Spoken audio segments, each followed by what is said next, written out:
Hello friends, आज हम बात करने वाले हैं atomic habits by James clear book के बारे में। रात के करीब 11 बजे थे और अभय अपने छोटे से कमरे में बैठा मोबाइल स्क्रीन पर स्क्रॉल करता जा रहा था। हर दिन की तरह आज भी उसने सोच रखा था कि कल से सब बदलूंगा।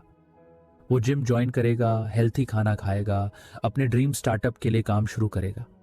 लेकिन हर दिन की तरह आज भी सिर्फ सोच में ही रह गया। अभय कोई असाधारण इंसान नहीं था, बस एक नॉर्मल मिडिल क्लास फैमिली से था जो अपनी लाइफ में कुछ बड़ा करना चाहता था।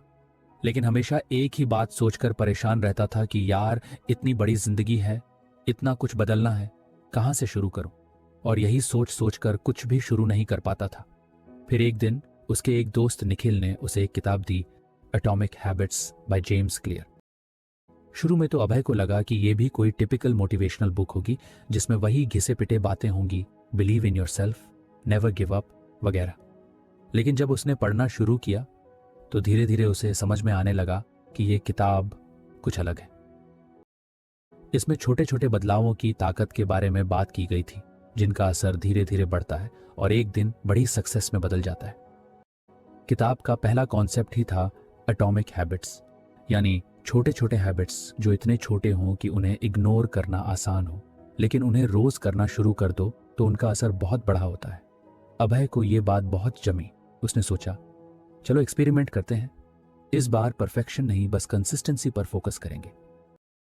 अगले दिन सुबह उठते ही उसने कोई बड़ा गोल नहीं बनाया, बस ये तय किया कि हर दिन सुबह उठकर 5 मिनट स्ट्रेचिंग करेगा।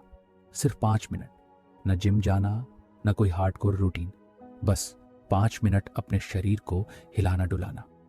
पहले दिन बड़ा ऑकवर्ड लगा, पर उसने खुद से कहा, सिर्फ 5 मिनट की बात है, फिर जो चाहे कर लेना।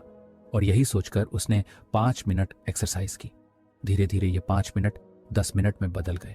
फिर उसने सोचा, अब जब बॉडी थोड़ी एक्टिव हो गई है तो दिन की शुरुआत एक अच्छी किताब पढ़ने से क्यों ना की जाए। उसने हर सुबह 10 मिनट रीडिंग की हैबिट डाल ली। शुरू में उसे खुद पर हंसी आती थी कि इतने छोटे छोटे स्टेप ले रहा हूं, लेकिन फिर उसे जेम्स क्लियर की एक बात याद आई, आदतें स्व सुधार की संयुक्त ब्याज दर है। मतलब जैसे पैसे का इंटरेस्ट धीरे धीरे बढ़कर एक दिन बड़ी रकम बन जाता है, वैसे ही हैबिट्स भी कंपाउंड होती हैं। अभय ने खुद को समझाया कि ये 10-10 मिनट के बदलाव ही एक दिन उसे उस इंसान में बदलेंगे जो वो बनना चाहता है। 1 महीना बीत गया और वो बिना किसी स्किप के अपनी छोटी छोटी हैबिट्स करता रहा। अब उसका माइंडसेट धीरे धीरे बदलने लगा था। पहले जहां वो सोचता था कि बदलाव बड़ा होना चाहिए तभी कुछ फर्क पड़ेगा, अब वो जान चुका था कि असली ताकत कंसिस्टेंसी में है, न कि इंटेंसिटी में। फिर उसने एक और बदलाव किया। उसने रात को सोने से पहले मोबाइल चलाना बंद कर दिया। इसकी जगह उसने एक नोटबुक रखना शुरू किया जिसमें वो अगले दिन के 3 छोटे छोटे गोल्स लिखता था, जैसे 10 मिनट वॉक, 1 ग्लास पानी ज्यादा पीना, एक नया आइडिया सोचना अपने स्टार्टअप के लिए। धीरे धीरे उसका कॉन्फिडेंस लेवल बढ़ने लगा। पहले जो काम उसे असंभव लगते थे अब वो डूएबल लगने लगे। रीजन सिंपल था, वो उन्हें छोटे टुकड़ों में डिवाइड कर चुका था। एक बार उसके घर में शादी थी, सब लोग बिजी थे और रूटीन टोटली डिस्टर्ब हो गया। पहले के अभय को ये एक परफेक्ट एक्सक्यूज मिल जाता था, अब तो सब बिगड़ गया, फिर से शुरू करना मुश्किल है। लेकिन अब का अभय अलग था। उसने उस कैओस में भी अपने 2 मिनट की हैबिट नहीं छोड़ी। उसने खुद को याद दिलाया, miss once but never miss twice. ये बात उसके दिल में बस गई थी। 1 दिन का ब्रेक चलता है, लेकिन 2 दिन का ब्रेक बहुत जल्दी हैबिट को खत्म कर देता है। अभय की लाइफ अब बहुत ऑर्गेनाइज नहीं थी, पर बहुत इंटेंशनल थी। वो हर काम सोच समझ कर रहा था। उसने सोशल मीडिया का यूज कम कर दिया था और स्क्रीन टाइम ट्रैक करना शुरू कर दिया था। ये सब उसने एक साथ नहीं किया था। हर हफ्ते बस एक नया छोटा चेंज ऐड करता था और पुराने को मेंटेन करता था। कुछ महीनों बाद उसके दोस्त उसे देखकर हैरान रह गए। तू तो बदल ही गया भाई, एक दोस्त ने कहा। अभय हंसा और बोला, कुछ नहीं यार, बस रोज 1% बेहतर बनने की कोशिश कर रहा हूं। दोस्तों को उसकी बात सुनकर लगा कि वो मजाक कर रहा है, पर असल में वो यही कर रहा था, हर दिन 1% सुधार। उसने अपनी एक पुरानी आदत भी छोड़ी, नकारात्मक आत्मविचार। पहले वो खुद को ही अंडर एस्टिमेट करता था, मुझसे नहीं होगा, मैं लेजी हूं, मैं डिसिप्लिन्ड नहीं हूं। लेकिन अब उसने हर बार ऐसी सोच आते ही खुद से एक ही सवाल करना शुरू किया, क्या मैं आज 1% बेहतर बन सकता हूं? और जवाब अगर हाँ होता तो वो उस डायरेक्शन में एक छोटा कदम उठा लेता। स्टार्टअप का आइडिया भी अब धीरे धीरे शेप लेने लगा था। उसने मार्केट रिसर्च शुरू की, छोटे स्केल पर ट्रायल लॉन्च किया और पहले 3 महीने में ही उसे कुछ अच्छे क्लाइंट्स मिलने लगे। वो शॉक्ड था कि इतने सिंपल छोटे स्टेप्स से इतने बड़े रिजल्ट्स मिल सकते हैं। एक दिन उसने अपने कमरे की दीवार पर एक कोट लिखा, सफलता एक लक्ष्य नहीं है, ये एक प्रणाली है, and systems are built with habits. अब अभय को हर दिन बड़ा करने का प्रेशर नहीं होता था। अब उसे बस ये करना होता था कि अपने सिस्टम को फॉलो करे। ये सिस्टम उसे कहीं ना कहीं उस मंजिल तक ले ही जाएगा जहां वो जाना चाहता है। इस पूरे सफर में अभय ने जो सबसे बड़ा लेसन सीखा वो यही था, change doesn't require motivation, it requires clarity and consistency. उसे अब मोटिवेशन की जरूरत नहीं थी, उसे बस ये क्लैरिटी चाहिए थी कि वो क्या हैबिट बना रहा है, और कंसिस्टेंसी चाहिए थी उसे निभाने के लिए। अब अगर कोई उससे पूछता कि लाइफ चेंज कैसे हुई, तो वो कहता, एक दिन में कुछ नहीं बदला, पर हर दिन थोड़ा थोड़ा बदलता गया। ये है एटॉमिक हैबिट्स की पावर। छोटे छोटे बदलाव जो दिखने में छोटे लगते हैं, पर वक्त के साथ मिलकर एक बड़ा बदलाव बनाते हैं। जो लोग सोचते हैं कि उन्हें एकदम से सब कुछ बदलना है, वो अक्सर शुरू ही नहीं कर पाते। पर जो लोग बस 2 मिनट से शुरू करते हैं, वो एक दिन 2 घंटे तक भी पहुंच जाते हैं। अभय अब भी परफेक्ट नहीं है और शायद कभी होगा भी नहीं, लेकिन उसे अब परफेक्शन की जरूरत भी नहीं है। उसे चाहिए सिर्फ एक चीज, प्रोग्रेस। हर दिन, हर हफ्ते, हर महीने, बस थोड़ा थोड़ा लेकिन लगातार। और यही है असली बदलाव की कहानी, एटॉमिक हैबिट्स की कहानी, अभय की कहानी, जो शायद आपकी भी बन सकती है। सर्दियों की सुबह थी, धुंध इतनी घनी थी कि खिड़की से बाहर कुछ दिखाई नहीं दे रहा था। अभय अपनी गर्म चाय का कप हाथ में लिए बालकनी में बैठा था। हाथ में मोबाइल था, लेकिन आज वो स्क्रॉल नहीं कर रहा था, बस सोच रहा था कि वो अब कहां पहुंचा है और कहां जाना चाहता है। पिछले कुछ महीनों में उसने खुद को बहुत बदलते देखा था, लेकिन अब वो एक और डीपर सवाल से जूझ रहा था, मैं कौन बन रहा हूं? अभय को अब समझ आने लगा था कि सिर्फ गोल सेट करना काफी नहीं होता। जैसे मैं 10 किलो वजन कम करना चाहता हूं, या मुझे सक्सेसफुल बिजनेसमैन बनना है, ये सब आउटकम बेस्ड गोल्स होते हैं। लेकिन असली बदलाव तब होता है जब हम खुद से पूछते हैं, मैं कौन बनना चाहता हूं? उसने अपने स्टार्टअप पर काम करना शुरू कर दिया था। कुछ क्लाइंट्स भी जुड़ चुके थे, लेकिन एक दिन क्लाइंट से बहुत गंदी फीडबैक मिली। उसने साफ कहा, तुम्हारा काम इमेच्योर लग रहा है, प्रोफेशनल टच मिसिंग है। पहले का अभय होता तो डिमोटिवेट होकर सब छोड़ देता, लेकिन अब उसने खुद से एक सवाल पूछा, अगर मैं एक रिस्पॉन्सिबल एंटरप्रेन्योर बनना चाहता हूं, तो मैं इस फीडबैक से कैसे डील करूंगा? यही आइडेंटिटी बेस्ड सोच थी। उसने आउटकम की परवाह नहीं की, बस खुद से जुड़ने की कोशिश की। वो सोचने लगा, क्या मैं ऐसा इंसान हूं जो मुश्किलों में पीछे हटता है, या वो जो उनसे सीखता है? उसने अगले दिन से खुद की आइडेंटिटी रीडिफाइन करनी शुरू की। अब हर हैबिट सिर्फ किसी गोल को पाने के लिए नहीं थी, बल्कि खुद को एक बेहतर इंसान बनाने के लिए थी। जैसे वो अब खुद से कहता, मैं वो इंसान हूं जो हर दिन कुछ नया सीखता है। इसके लिए उसने रोज 15 मिनट कुछ नया पढ़ना शुरू किया। वो अब ये नहीं सोचता था कि मुझे 1 महीने में ये किताब खत्म करनी है, बल्कि वो सोचता, एक पढ़ने वाला इंसान हर दिन थोड़ा पढ़ता ही है। फिर उसने एक दिन खुद से कहा, मैं डिसिप्लिन्ड आदमी हूं, और उस थॉट के साथ उसने हर सुबह उठकर अपने बिस्तर को सही से लगाना शुरू किया। ये कोई बड़ा काम नहीं था, पर यह एक सिग्नल था उसके सबकॉन्शियस माइंड के लिए, मैं ऐसा इंसान हूं जो अपने आसपास की चीजों का ख्याल रखता है। धीरे धीरे उसकी सोच बदलने लगी। अब अगर कोई उससे कहता, यार तू तो बड़ा समय पर उठने लगा, तो वो हंसकर कहता, क्योंकि मैं अर्ली राइजर बनना चाहता हूं। यानी अब वो हैबिट्स आउटकम की वजह से नहीं, अपनी आइडेंटिटी की वजह से बना रहा था।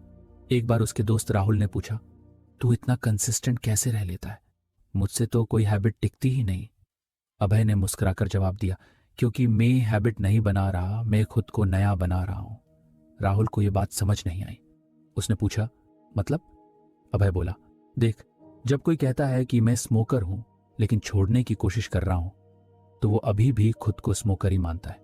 लेकिन जब कोई कहता है मैं नॉन स्मोकर हूं, तब वो खुद को एक नई आइडेंटिटी दे देता है, और उस आइडेंटिटी के हिसाब से उसके एक्शंस बदल जाते हैं। राहुल चुप हो गया। शायद पहली बार उसने इतनी गहराई से हैबिट और आइडेंटिटी को जोड़कर देखा था। अभय अब खुद को एंटरप्रेन्योर की तरह बिहेव करने लगा था, भले ही उसका स्टार्टअप अभी बहुत बड़ा नहीं था। उसने अपनी लैंग्वेज बदल दी थी। अब वो कहता, मेरा बिजनेस, ना कि मेरा छोटा सा ट्राई। इस छोटे से बदलाव ने उसके कॉन्फिडेंस को बहुत ऊपर उठा दिया।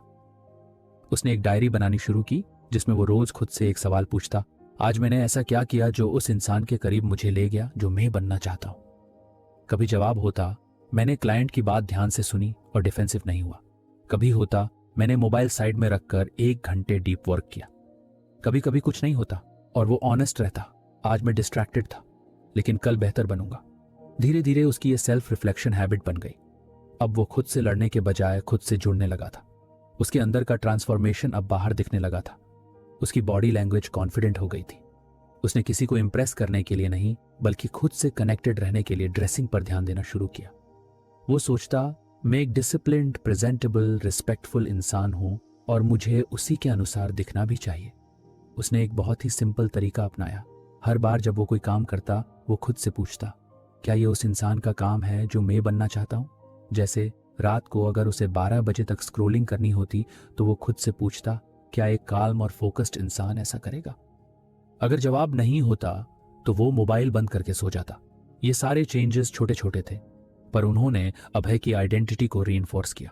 अगर आपको हमारी फ्री समरी अच्छी लगती है तो आप हमारे चैनल को सब्सक्राइब कर सकते हैं, हमारी मेंबरशिप खरीद सकते हैं या हमें यूपीआई के थ्रू सपोर्ट कर सकते हैं। अब समरी पर वापस चलते हैं। अब वो सिर्फ बदलाव नहीं कर रहा था, वो बदलाव को जी रहा था। फिर एक दिन एक बड़ा मोमेंट आया। उसे एक प्रेस्टिजियस इवेंट में एंटरप्रेन्योर के रूप में इनवाइट किया गया था। उसके पास खुद का कोई फैंसी ऑफिस नहीं था, स्टाफ भी छोटा था, लेकिन फिर भी उसे बुलाया गया क्योंकि लोग उसकी सीरियसनेस और वर्क एथिक को पहचानने लगे थे। उसने स्टेज पर जाकर जब माइक पकड़ा तो उसका पहला वाक्य था, मैं यहां किसी बड़े अचीवमेंट की वजह से नहीं बल्कि अपनी आइडेंटिटी की वजह से खड़ा हूं। मैंने खुद को एक कमिटेड लर्नर और एंटरप्रेन्योर मानना शुरू किया और वही बन गया। हॉल में तालियां बज रही थीं और अभय की आंखों में चमक थी। वो जानता था कि उसकी जर्नी अभी लंबी है, लेकिन अब उसे कोई डाउट नहीं था कि वो कौन है। रात को जब वो घर लौटा तो उसने अपने नोटबुक में लिखा, आइडेंटिटी पहले बनाओ, रिजल्ट खुद आ जाएंगे। उस दिन के बाद उसने गोल सेटिंग से ज्यादा आइडेंटिटी बिल्डिंग पर ध्यान देना शुरू कर दिया।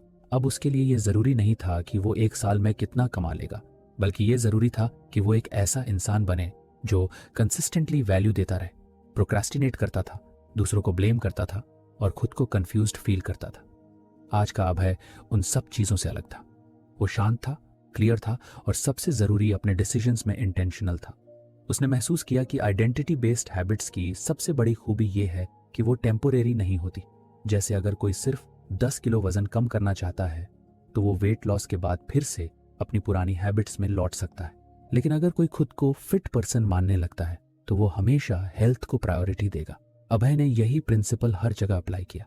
अब वो खुद से कहता, मैं वो इंसान हूं जो कमिटमेंट्स निभाता है, मैं वो इंसान हूं जो हर दिन कुछ वैल्यूबल सीखता है, मैं वो इंसान हूं जो डिसिप्लिन को एंजॉय करता है। अब उसकी आइडेंटिटी ही उसकी हैबिट बन गई थी। इस पूरे जर्नी में उसने ये सीखा कि अगर हम सिर्फ रिजल्ट्स पर फोकस करेंगे तो वो कभी भी शॉर्ट टर्म हैप्पीनेस से ज्यादा नहीं देंगे, लेकिन अगर हम अपनी आइडेंटिटी को अपग्रेड करेंगे तो वो हैबिट्स नेचुरली हमारे जीवन का हिस्सा बन जाएंगी। आज भी जब अभय अपने दिन की शुरुआत करता है तो किसी चेकलिस्ट से नहीं बल्कि इस सोच से करता है, आज मैं उस इंसान की तरह जीऊंगा जो मैं बनने की कोशिश कर रहा हूं। और यही माइंडसेट उसकी सबसे बड़ी ताकत बन गया है, क्योंकि जब आपकी आइडेंटिटी हैबिट्स को ड्राइव करती है तो मोटिवेशन की जरूरत नहीं पड़ती, बस जीना होता है जैसे आप पहले से ही वो इंसान है। रात के लगभग 9 बजे थे। अभय अपने छोटे से ऑफिस में बैठा अपनी नोटबुक के पुराने पन्ने पलट रहा था। इन पन्नों में पिछले कुछ महीनों की सारी प्लानिंग, एक्सपेरिमेंट्स और रिफ्लेक्शंस भरे पड़े थे। हर पन्ना जैसे उसके खुद के एक नए वर्जन को दिखा रहा था। लेकिन आज वो सिर्फ पढ़ने नहीं बैठा था बल्कि एक नई परेशानी का हल ढूंढने की कोशिश कर रहा था। कुछ हफ्तों से उसका एक नया गोल था, डेली जर्नलिंग। उसे लगा था कि ये उसकी क्लैरिटी और सेल्फ अवेयरनेस बढ़ाने में मदद करेगा। शुरुआत में 2-3 दिन सब सही चला, लेकिन फिर वो कंसिस्टेंसी टूटने लगी। वो जानना चाहता था कि इस बार उसकी हैबिट टिक क्यों नहीं पा रही। तभी उसे याद आया, एटॉमिक हैबिट्स में एक कॉन्सेप्ट था, the 4 laws of behaviour change, cue, craving, response और रिवॉर्ड। उसने सोचा, क्यों ना इस फॉर्मूला को इस्तेमाल करके देखा जाए। अगली सुबह उसने खुद से कहा, चलो इस हैबिट को बिहेवियर के इन 4 लेयर्स में तोड़ते हैं, शायद यही मेरी प्रॉब्लम सॉल्व कर दे। सबसे पहले था क्यू, यानी वो सिग्नल जो किसी हैबिट की शुरुआत करता है। उसने सोचा, मैं जर्नलिंग कब करता हूं? जवाब था, जब रात को सब काम खत्म हो जाते हैं, लेकिन तब तक वो थक चुका होता है और अक्सर मोबाइल स्क्रॉल करते करते सो जाता है।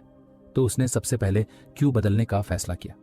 अब वो जर्नलिंग सुबह करेगा जब माइंड फ्रेश रहता है, और क्यू होगा उसके डेस्क पर रखा उसका फेवरेट पेन और नोटबुक जो अब तक दराज में बंद रहते थे। उसने दोनों चीजें बाहर डेस्क पर रख दी ताकि उन्हें देखकर उसे हर दिन वही काम याद आए। अब बारी थी क्रेविंग की, यानी वो डिजायर जो हमें एक्शन लेने पर मजबूर करता है। उसने खुद से पूछा, मुझे इस हैबिट में किस चीज की क्रेविंग हो सकती है? उसे लगा उसे अपनी सोच को वर्ड्स में बदलने की क्रेविंग है, खुद को समझने की क्रेविंग है। लेकिन वो काफी एब्स्ट्रैक्ट था, उसे कुछ और इमीडिएट और अट्रैक्टिव चाहिए था। इसलिए उसने जर्नलिंग को थोड़ा क्रिएटिव बना दिया।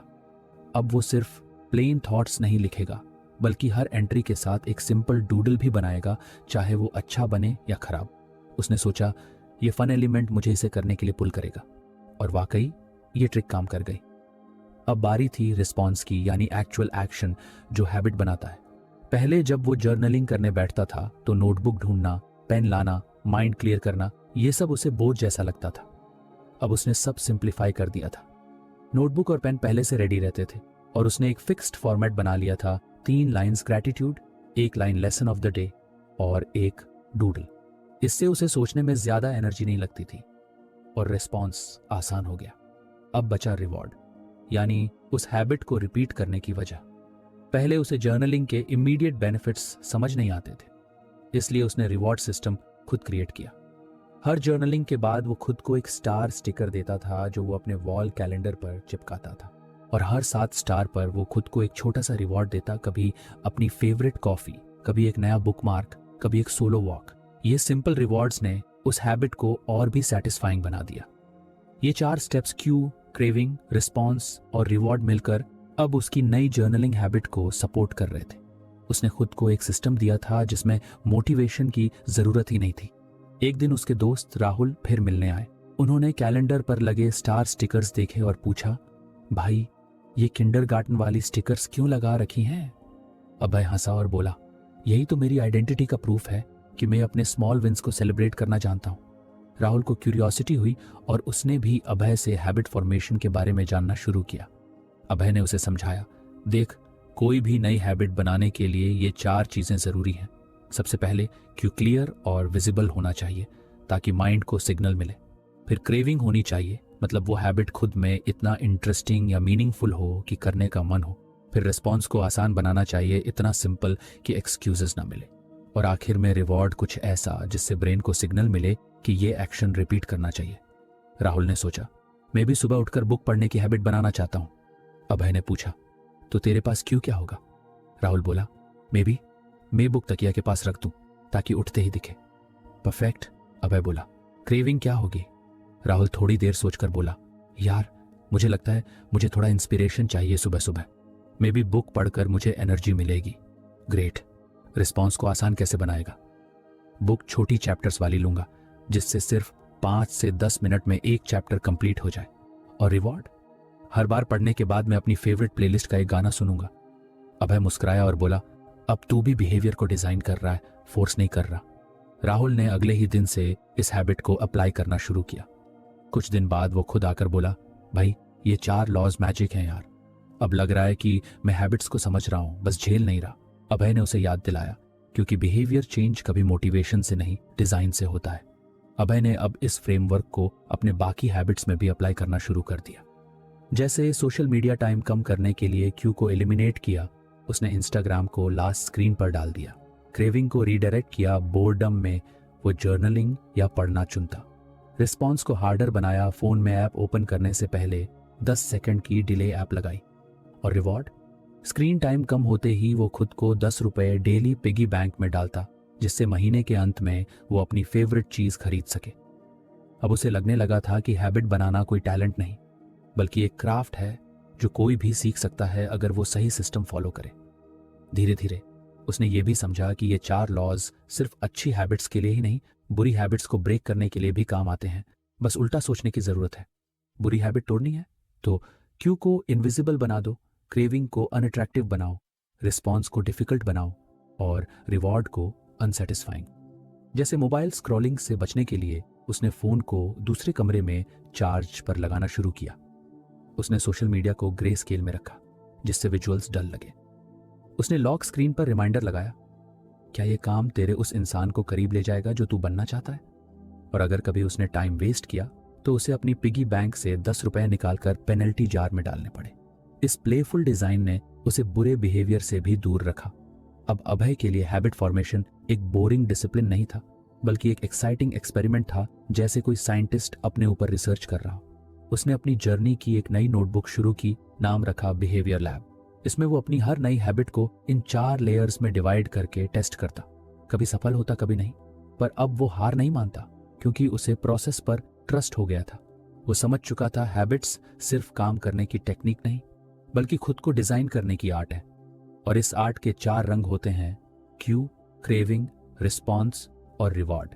आज भी जब वो किसी नए गोल पर काम शुरू करता है तो वो एक ही सेंटेंस लिखता है, design the habit not just the outcome. और यहीं से उसकी नई कहानी शुरू होती है, हर दिन, हर हैबिट के साथ। उस दिन रविवार था, बाहर हल्की बारिश हो रही थी और अभय खिड़की के पास बैठा चाय की चुस्कियों के साथ अपनी नई हैबिट नोटबुक पलट रहा था। काफी दिनों से वो सेल्फ ग्रोथ की जर्नी पर था और अब उसे खुद पर एक अजीब सा कॉन्फिडेंस महसूस होने लगा था। उसने छोटे छोटे बदलावों से बहुत कुछ सीखा था, कंसिस्टेंसी, आइडेंटिटी बेस्ड हैबिट्स और बिहेवियर चेंज के 4 लॉज। लेकिन अब वो एक नई चैलेंज को लेकर थोड़ा परेशान था। असल में पिछले कुछ दिनों से उसने मेडिटेशन की हैबिट शुरू करने की कोशिश की थी। सब कुछ पढ़ लिया था, बेनिफिट्स, टेक्निक्स, एप्स तक डाउनलोड कर ली थी, लेकिन फिर भी वो एक दिन करता और दूसरे दिन भूल जाता। कई बार तो उसे दिन के अंत में याद आता कि अरे, आज तो मेडिटेशन करना था। उसने सोचा, मैं इतनी सारी हैबिट्स में कंसिस्टेंट हो सकता हूं, तो मेडिटेशन क्यों नहीं हो पा रहा। उसी दिन शाम को वो एटॉमिक हैबिट्स की उसी सेक्शन पर वापस गया जहां जेम्स क्लियर ने लिखा था, मेक इट ऑब्वियस। उसने किताब के उस हिस्से को फिर से पढ़ा और एक चीज उसके दिमाग में सीधे क्लिक कर गई, इंप्लीमेंटेशन इंटेंशंस और हैबिट स्टैकिंग। यानी हैबिट को वेग नहीं रखना, बल्कि क्रिस्टल क्लियर प्लान बनाना, मैं कब, कहां और कैसे यह हैबिट करूंगा। अभय को समझ आ गया कि उसकी मेडिटेशन हैबिट की सबसे बड़ी प्रॉब्लम यही थी, वेगनेस। उसने बस मन में सोचा था कि रोज मेडिटेशन करूंगा, लेकिन ना कोई फिक्स्ड टाइम था, ना कोई फिक्स्ड जगह। और जब तक कोई हैबिट अनक्लियर रहती है, तब तक माइंड उसे इग्नोर करता रहता है। अगले दिन से उसने इम्प्लीमेंटेशन इंटेंशन तैयार किया, मैं हर दिन सुबह 7 बजे जब मैं अपनी चाय पी लूंगा, उसके तुरंत बाद 5 मिनट मेडिटेशन करूंगा अपने रीडिंग कॉर्नर में। अब हैबिट वॉक नहीं थी, बल्कि स्पेसिफिक थी। क्यों भी सेट था, चाय खत्म होना, टाइम भी फिक्स था और जगह भी तय हो चुकी थी। अगले दिन उसने जैसे ही चाय खत्म की, सीधे रीडिंग कॉर्नर में गया, ऐप खोला और 5 मिनट का मेडिटेशन किया। और सबसे मजेदार बात, उसको याद रखने की जरूरत ही नहीं पड़ी, क्यों ने खुद ही काम कर दिया। इस टेक्निक ने उसके लिए गेम बदल दिया। उसने अब हैबिट स्टैकिंग को भी एक्सप्लोर करना शुरू किया। वो सोचने लगा कि एग्जिस्टिंग हैबिट्स के साथ कौन सी नई हैबिट्स को जोड़ सकता हूं ताकि वो नेचुरली माइंड में बैठ जाए। उसने कुछ सिंपल स्टैक बनाए। जब मैं रात को अपना टूथब्रश रखूंगा, तभी मैं एक लाइन ग्रेटिट्यूड जर्नल में लिखूंगा। जब मैं लैपटॉप बंद करूंगा शाम को, तभी मैं 10 मिनट वॉक पर जाऊंगा। जब मैं बाहर से आकर शूज उतारूंगा, तभी मैं एक ग्लास पानी पीऊंगा। इस तरह हर नई हैबिट पुराने रूटीन से जुड़ती चली गई और उसे याद रखने का बोझ कम होता गया, क्योंकि माइंड को कुछ नया याद नहीं रखना पड़ा, बस पुराने हैबिट से एक नया एक्शन जोड़ना था। एक दिन उसका दोस्त राहुल फिर मिलने आया और बोला, भाई अब तो तू एकदम रोबोट बन गया है, हर चीज टाइम पर करता है। अभय हंस पड़ा, रोबोट नहीं भाई, बस सिस्टम वाला इंसान बन गया हूं। राहुल बोला, मुझे भी टाइम पर पढ़ाई करनी है, लेकिन ध्यान ही नहीं रहता। अभय ने पूछा, तेरे रोज के कौन से हैबिट्स हैं जो तू कभी नहीं भूलता? राहुल बोला, ब्रश करना, चाय पीना, फोन चेक करना।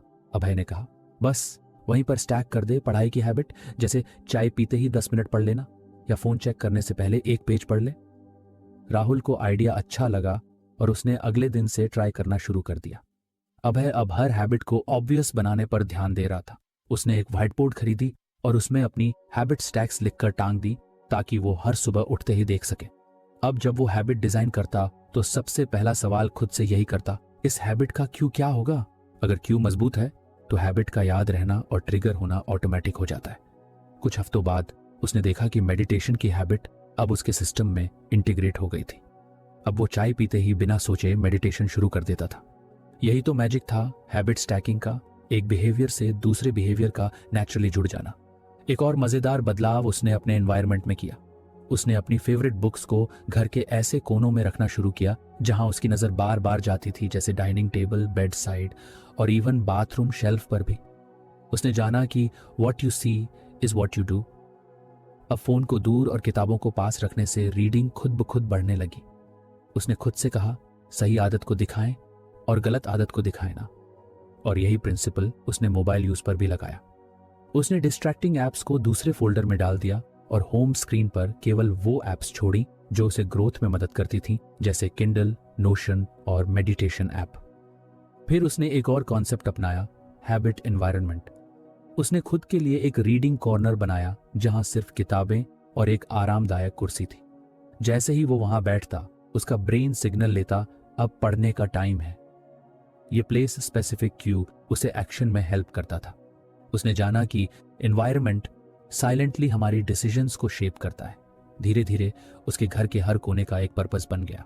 स्टडी टेबल सिर्फ डीप वर्क के लिए, बेड सिर्फ सोने के लिए और सोफा कैजुअल टॉक्स के लिए। इससे हर हैबिट को एक फिजिकल क्यू से मिल गया और डिस्ट्रैक्शंस धीरे धीरे कम होने लगे। अब उसके लिए मोटिवेशन की जरूरत नहीं थी, क्लैरिटी ही उसकी मोटिवेशन बन चुकी थी। उसे हर काम के लिए सोचना नहीं पड़ता था, बस उसके क्यूज अपने आप उसे सही डायरेक्शन में पुश कर देते थे। फिर एक दिन उसने खुद को मिरर में देखा और मुस्कुराया। वो अब एक ऐसा इंसान बन गया था जो एनवायरनमेंट को डिजाइन करता था ताकि हैबिट्स नेचुरली फॉलो हों। वो जानता था कि क्लैरिटी एक्शन को ट्रिगर करती है और वेग सोच सिर्फ डिले करती है। आज भी जब कोई उससे पूछता, तू हैबिट मेंटेन कैसे कर लेता है, तो वो जवाब देता, मैं हैबिट्स नहीं बनाता, मैं क्यूज बनाता हूं। क्यू ट्रिगर करता है craving, craving leads to response and reward seals the deal. बस क्लैरिटी चाहिए, कब, कहां और कैसे। उसकी जिंदगी अब क्यू बेस्ड लिविंग बन चुकी थी, इंटेंशनल, डिजाइन्ड और डिस्ट्रैक्शन फ्री। क्योंकि जब हैबिट्स ऑब्वियस होती हैं तो उनका फॉलो होना मुश्किल नहीं होता, वो बस फ्लो हो जाती हैं। अभय की जिंदगी अब काफी बदल चुकी थी। उसकी सुबह काल्म और फोकस्ड होती थी, दिन प्रोडक्टिव और रातें रिफ्लेक्टिव। उसने जो छोटी छोटी हैबिट्स अडॉप्ट की थी वो अब उसकी आइडेंटिटी का हिस्सा बन चुकी थी। लेकिन एक आदत ऐसी थी जो बार बार शुरू होकर टूट जाती थी, एक्सरसाइज। उसने कई बार सोचा था कि उसे फिट रहना चाहिए। उसने रनिंग शूज भी खरीद लिए थे, कुछ यूट्यूब वर्कआउट्स की प्लेलिस्ट भी रेडी थी और स्मार्ट वॉच में रिमाइंडर्स भी सेट कर दिए थे। लेकिन जब भी एक्सरसाइज का टाइम आता वो खुद को टालता रहता, कल से पक्का शुरू करूंगा। एक दिन उसने खुद से सवाल किया, मैं मेडिटेशन कर सकता हूं, जर्नलिंग कर सकता हूं, लेकिन वर्कआउट क्यों नहीं हो पा रहा? जवाब साफ था, उसको यह एक्टिविटी बोरिंग लगती थी। मतलब वो हैबिट अट्रैक्टिव नहीं थी। उसे फिर से एटॉमिक हैबिट्स की एक पुरानी लाइन याद आई, मेक इट अट्रैक्टिव। और इसी के साथ उसे याद आया टेम्पटेशन बंडलिंग का कॉन्सेप्ट, यानी किसी जरूरी लेकिन अनअपीलिंग हैबिट को किसी ऐसी चीज के साथ जोड़ देना जो हमें बहुत पसंद हो। उसने सोचा, मुझे म्यूजिक सुनना बहुत पसंद है, खासकर बॉलीवुड और रेट्रो ट्रैक्स, तो क्यों ना वर्कआउट को म्यूजिक के साथ जोड़ दिया जाए। अगले ही दिन उसने एक वर्कआउट जलवा नाम की एक प्लेलिस्ट बनाई जिसमें उसके फेवरेट डांस नंबर थे। लेकिन सिर्फ इतनी बात से कुछ खास नहीं बदला। फिर उसने एक आइडिया ट्राई किया, मैं सिर्फ तभी अपने पसंदीदा गाने सुनूंगा जब मैं वर्कआउट करूंगा। यानी फेवरेट म्यूजिक सिर्फ तभी मिलेगा जब वो एक्सरसाइज करेगा। ये एक पावरफुल रिवॉर्ड बन गया। अब हर सुबह जब भी म्यूजिक सुनने का मन होता तो वो खुद को याद दिलाता, पहले पुशअप्स, फिर प्लेलिस्ट, और धीरे धीरे ये सिस्टम काम करने लगा। अब उसका माइंड ये सोचने लगा कि वर्कआउट मतलब फन, म्यूजिक और एनर्जी। उसने अपने छोटे से कमरे के एक कोने में मूवमेंट जोन बना लिया जिसमें योगा मैट, स्किपिंग रोप और एक ब्लूटूथ स्पीकर रखा। यह सेटअप दिखने में बहुत अट्रैक्टिव नहीं था, लेकिन उसके लिए ये एक वाइब बन गया था। धीरे धीरे उसने और भी ट्रिक्स इस्तेमाल करना शुरू किया। जैसे वर्कआउट करते समय वो अपने फेवरेट पॉडकास्ट सुनने लगा जिसमें इंस्पायरिंग लोग अपनी सक्सेस स्टोरीज शेयर करते थे।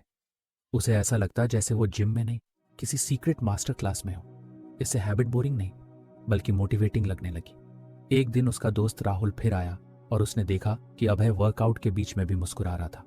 राहुल बोला, भाई तू तो जिम ना जाने के बावजूद भी इतना कंसिस्टेंट कैसे हो गया? अभय हंसकर बोला, क्योंकि अब वर्कआउट पनिशमेंट नहीं है, पार्टी बन गया है। राहुल को यह कॉन्सेप्ट थोड़ा अजीब लगा, लेकिन जब उसने देखा कि अभय हर दिन डांस, स्ट्रेचेस और पुशअप्स करते हुए फेवरेट सॉन्ग्स पर एंजॉय कर रहा है तो उसे यकीन हो गया कि यह तरीका काम करता है। अभय ने एक और पावरफुल चीज अपनी हैबिट जर्नी में शामिल की थी, पॉजिटिव इन्फ्लुएंस। उसने नोटिस किया कि उसके आसपास के लोग उसकी कंसिस्टेंसी से इंस्पायर हो रहे थे। धीरे धीरे उसके 2-3 दोस्तों ने भी उससे हैबिट टिप्स लेना शुरू कर दिया था। अब हर रविवार को वो एक स्मॉल हैबिट सर्कल चलाने लगा था, जिसमें उसके 4 दोस्त वीडियो कॉल पर जुड़ते और अपने वीकली विंस और स्ट्रगल्स डिस्कस करते। कोई अपनी रीडिंग हैबिट पर बात करता, कोई स्क्रीन टाइम घटाने पर। यह सर्कल उसका सपोर्ट सिस्टम बन गया था। उसने समझा surrounding yourself with people who already practice the habits you want to build can be extremely powerful. अगर आप उन लोगों के बीच रहो जो फिटनेस, डिसिप्लिन या सेल्फ ग्रोथ को सीरियस लेते हैं, तो आपके लिए भी वही बिहेवियर नॉर्मल लगने लगता है। इसी सोच से प्रेरित होकर उसने ऑनलाइन एक फिटनेस चैलेंज ग्रुप ज्वाइन किया, जहां लोग अपनी डेली प्रोग्रेस शेयर करते थे। उसने भी अपनी वर्कआउट सेल्फीज डालनी शुरू कर दी, और जब दूसरों से थम्स अप मिलने लगे तो मोटिवेशन और बढ़ गया। अब उसे हर दिन एक्सरसाइज करना सिर्फ इसलिए अच्छा नहीं लगता था कि उसे म्यूजिक सुनना मिलता था, बल्कि इसलिए भी क्योंकि उसे एक सेंस ऑफ कम्युनिटी फील होती थी, जैसे वो अकेला नहीं है इस जर्नी में। उसने अपने मोबाइल वॉलपेपर पर एक कोट लिखा, make it easy, make it fun और मेक इट यू। अब उसकी हर हैबिट डिजाइन इसी प्रिंसिपल पर आधारित थी। एक और ट्रिक जो उसने अपनाई, उसने अपने वर्कआउट को विजुअली ट्रैक करना शुरू किया। उसने एक वॉल कैलेंडर पर रेड क्रॉसेस लगाने शुरू किए हर उस दिन जब वो एक्सरसाइज करता, और जब लगातार 7 रेड मार्क्स दिखते तो वो खुद से कहता, ये चेन मत तोड़ो। ये स्मॉल विजुअल रिवॉर्ड ने उसकी हैबिट को और अट्रैक्टिव बना दिया। अब उसे मॉर्निंग रूटीन में एक्साइटमेंट होने लगी थी। वेकअप, चाय, मेडिटेशन, फिर फेवरेट सॉन्ग्स के साथ एक्सरसाइज, ये सब उसकी लाइफ का बेस्ट पार्ट बन गया था। और ये सब सिर्फ इसलिए पॉसिबल हुआ क्योंकि उसने हैबिट को अट्रैक्टिव बना दिया था। एक दिन उसने खुद से रिफ्लेक्ट किया, अगर कोई हैबिट बोरिंग लग रही है तो ये हमारी क्रिएटिविटी की कमी है, उस हैबिट की नहीं। अगर हम उसे अपने टेस्ट के हिसाब से डिजाइन कर लें तो वो सबसे एंगेजिंग बन सकती है। अब वो हर हैबिट से पहले खुद से पूछता, how can I make this fun? अगर वो रीडिंग करता तो कोजी लाइटिंग और चाय के साथ। अगर वो जर्नलिंग करता तो फेवरेट पेन और डूडल्स के साथ। अगर वो डीप वर्क करता तो बैकग्राउंड में फोकस म्यूजिक और प्रॉपर डेस्क सेटअप के साथ। ये छोटे डिजाइन चेंजेस उस बोरिंग टास्क को मैजिकल बना देते थे। एक बार राहुल ने उससे मजाक में कहा, तू हैबिट्स को इतना अट्रैक्टिव बना देता है कि लगता है कोई नेटफ्लिक्स शो देख रहा हूं। अभय ने जवाब दिया, क्योंकि जब हैबिट्स बोरिंग नहीं होती तो एक्सक्यूजेस बचते ही नहीं। अब उसका फोकस सिर्फ सेल्फ डिसिप्लिन पर नहीं था, बल्कि सेल्फ डिलाइट पर भी था। वो जान चुका था कि जब तक कोई हैबिट दिलचस्प ना लगे तब तक वो लंबे समय तक टिकती नहीं।